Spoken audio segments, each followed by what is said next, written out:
Hello friends, ನೀವು ನೋಡ್ತಾ ಇದ್ದೀರಾ one India Kannada YouTube channel. ನಾನು ರಾಶ್ಮಿ. ಇಷ್ಟು ದಿನ ಸ್ಟೀಲ್ ಬ್ರಿಡ್ಜ್ ಬಗ್ಗೆ ಬೇಜಾನ್ ಗಲಾಟೆಗಳಾಯ್ತು. ಸ್ಟೀಲ್ ಬ್ರಿಡ್ಜ್ ಡೀಲ್ ಅಲ್ಲಿ ಸಿದ್ದರಾಮಯ್ಯ ಅವರು ಭಾಗಿಯಾಗಿದ್ದಾರೆ, ಹಾಗೆ 65 ಕೋಟಿ ರೂಪಾಯಿ ವ್ಯವಹಾರ ನಡೆಸಿದ್ದಾರೆ ಅನ್ನೋದು ಗೊತ್ತಾಯ್ತು. ಹಾಗೆ ಅವರ ಕುಟುಂಬಕ್ಕೆ 65 ಕೋಟಿ ರೂಪಾಯಿ ಸಂದಾಯ ಆಗಿದೆ ಅಂತಾನು ಬಿಜೆಪಿ ಅವರು ಬಯಲು ಮಾಡಿದ್ದಾರೆ. ಇದ್ರ ಜೊತೆಗೆ ಆ ಡೈರಿ ಹೊರಗಡೆ ಬಂದ್ಮೇಲೆ ಸಿದ್ದರಾಮಯ್ಯ ಅವರು ತುಂಬಾ ಆತಂಕಕ್ಕೊಳಗಾಗಿದ್ರು. ಹಾಗೆ ಆ ಡೈರಿ ಆಚೆ ಬಂದ್ಮೇಲೆ ಬಿಜೆಪಿ ಅವರು ಹೇಳ್ದಂಗೆ ಕಾಂಗ್ರೆಸ್ ಅವರ ಭ್ರಷ್ಟಾಚಾರ ಅಥವಾ ಅವ್ಯವಹಾರಗಳನ್ನ ಬಯಲು ಮಾಡ್ತೀವಿ ಅಂತ ಹೇಳಿ ಕೊನೆಗೆ ಅದನ್ನ ನಿಜ ಕೂಡ ಮಾಡಿದ್ರು. ಈ ಡೈರಿ ಹೊರಗಡೆ ಬಂದ್ಮೇಲೆ ಸಿದ್ದರಾಮಯ್ಯ ಅವರು ಹೆದರ್ಕೊಂಡು ಸ್ಟೀಲ್ ಬ್ರಿಡ್ಜ್ ಯೋಜನೆಯನ್ನೇ ಕೈ ಬಿಟ್ಬಿಟ್ರು. ಇದಲ್ಲದೆ ಅದೆಷ್ಟೋ ಜನರು, ಅದೆಷ್ಟೋ ಸಂಘಟನೆಗಳು ಸ್ಟೀಲ್ ಬ್ರಿಡ್ಜ್ ಬೇಡ, ಇದು ಪರಿಸರಕ್ಕೆ ಹಾನಿ ಆಗತ್ತೆ, ಇದರಿಂದ ಅದೆಷ್ಟೋ ಮರಗಳು ಕಡಿಬೇಕಾಗತ್ತೆ, ಸೊ ಹಾಗಾಗಿ ಸ್ಟೀಲ್ ಬ್ರಿಡ್ಜ್ ಬೇಡ ಅಂತ ತುಂಬಾನೇ ಪ್ರತಿಭಟನೆ ನಡೆಸಿದ್ರು. ಆದ್ರೆ ಈಗ ಬೆಂಗಳೂರಲ್ಲಿ ಮತ್ತೆ ಸ್ಟೀಲ್ ಬ್ರಿಡ್ಜ್ ಬೇಕು ಅಂತ ಆಗ್ರಹಿಸಿ ಪ್ರತಿಭಟನೆ ಮಾಡ್ತಿದ್ದಾರೆ. ಯಾಕೆ ಹೀಗ್ ಮಾಡ್ತಿದ್ದಾರೆ ಅಂತ ಗೊತ್ತಾಗ್ತಿಲ್ಲ.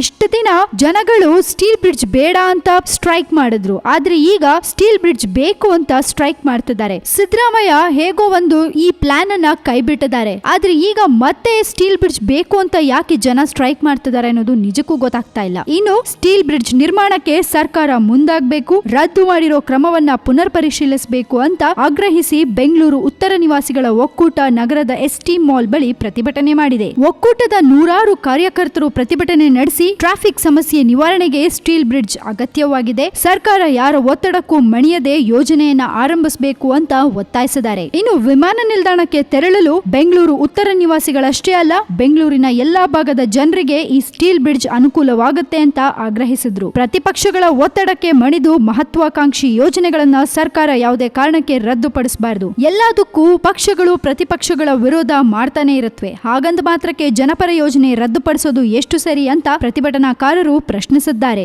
ಈ ರೀತಿ ಪ್ರಶ್ನೆ ಮಾಡೋರು ಮುಂಚೆ ಯಾಕೆ ಸ್ಟೀಲ್ ಬ್ರಿಡ್ಜ್ ಬೇಡ ಅಂತ ಸ್ಟ್ರೈಕ್ ಮಾಡಬೇಕಿತ್ತು? ಈಗ ಸಿದ್ದರಾಮಯ್ಯ ಅವರು ಆ ಯೋಜನೆಯನ್ನ ಕೈ ಬಿಟ್ಟ ಮೇಲೆ ಈಗ ಎಲ್ಲರೂ ಮತ್ತೆ ಸ್ಟೀಲ್ ಬ್ರಿಡ್ಜ್ ಬೇಕೇ ಬೇಕು ಅಂತ ಶುರು ಮಾಡ್ತಿದ್ದಾರೆ. ಇದು ಮತ್ತೆ ಇನ್ನೊಂದು ರಗಳೆಗೇನಾದ್ರೂ ಕಾರಣ ಆಗತ್ತಾ ಅನ್ನೋದನ್ನ ಕಾದ್ ನೋಡ್ಬೇಕು. ಜೊತೆಗೆ ಫ್ರೆಂಡ್ಸ್, ನೀವೇನಂತೀರಾ? ನಿಜಕ್ಕೂ ಸ್ಟೀಲ್ ಬ್ರಿಡ್ಜ್ ಬೇಕಾ? ಇದೇನಾದ್ರೂ ನಮ್ಗೆ ಹೆಲ್ಪ್ಫುಲ್ ಆಗತ್ತಾ ಅಥವಾ ಸ್ಟೀಲ್ ಬ್ರಿಡ್ಜ್ ಮಾಡೋದ್ರಿಂದ ತೊಂದರೆ ಆಗತ್ತಾ? ಇದ್ರ ಬಗ್ಗೆ ನಿಮ್ಮ ಒಪಿನಿಯನ್ಸ್ ಅನ್ನ ದಯವಿಟ್ಟು ನಮ್ ಜೊತೆ ಶೇರ್ ಮಾಡ್ಕೊಳ್ಳಿ. ಹಾಗೆ ಈ ನಮ್ಮ ವಿಡಿಯೋನ ಲೈಕ್ ಮಾಡಿ, ಶೇರ್ ಮಾಡಿ, ಅಂಡ್ ಇನ್ನಷ್ಟು ಸುದ್ದಿಗಳಿಗೆ ಸಬ್ಸ್ಕ್ರೈಬ್ ಮಾಡಿ ನಮ್ಮ one India Kannada YouTube channel.